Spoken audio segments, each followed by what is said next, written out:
Hi Colin, good session yesterday. It's certainly easy to fall back into old habits as we discussed during the lesson there. And as we said, obviously some of the movements you were making out on the golf course were reminiscent of what you used to do when you first started. So just to go through a couple of things, I'm going to show the two good movements, both in terms of the bunker shot and the driver, and just pinpoint there where the changes were being made in the setup mainly, and in the driver with the swing. So with the bunker shot, nice wide stance.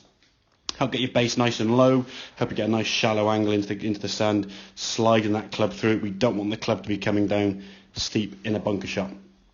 Ball position, as you can see there, kind of forward towards that left side.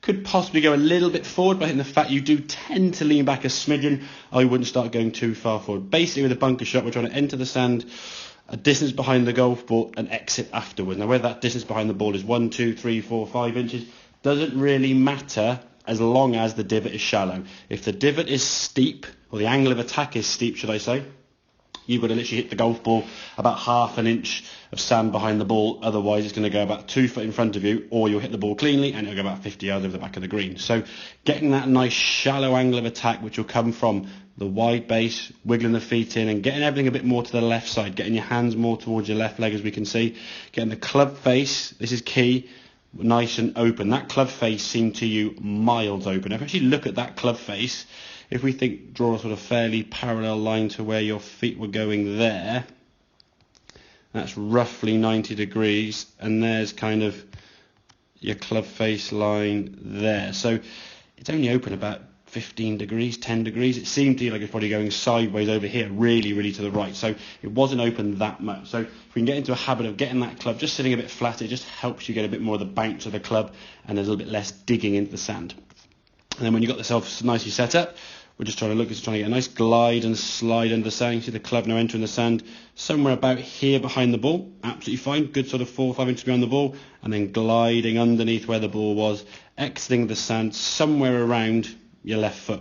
As you can see, the ball just popping out there with a nice sort of acceleration through, a bit pulley round to the left there, and the weight is still, if I'm honest, hanging back a smidge, but overall a much better movement. Now in terms onto the driver, what I want to see, again, similar thing again, slightly wider base, give yourself a bit more stability so you actually swing this golf club with a bit more control. Ultimately, the main issue you had was swaying off the ball. Now yes, when you rotate, there is going to be some sway. You can't keep your head perfectly still. It's pretty unnatural and very difficult to do.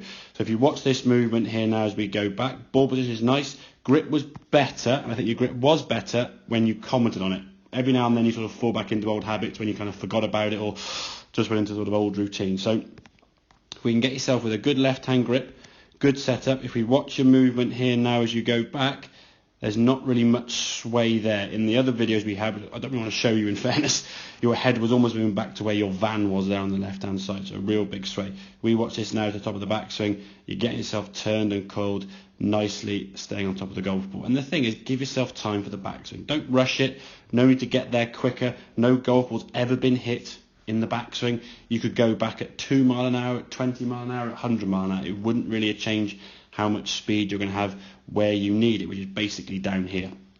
So let that club get to a good position there, and from there now we can just unwind. We're nice and loose, a good rotation, good strike of the ball, and then you can see when you finish that swing, a little bit of a lean back, but again, certainly that right foot now is moving up on its toe better, and the weight is starting to shift kind of in the right direction. In time, that will just become more and more natural as you just get better at doing it. So work on those couple of things. Obviously, any questions, just give me a shout, and I will catch up with you next week. All right, cheers, mate.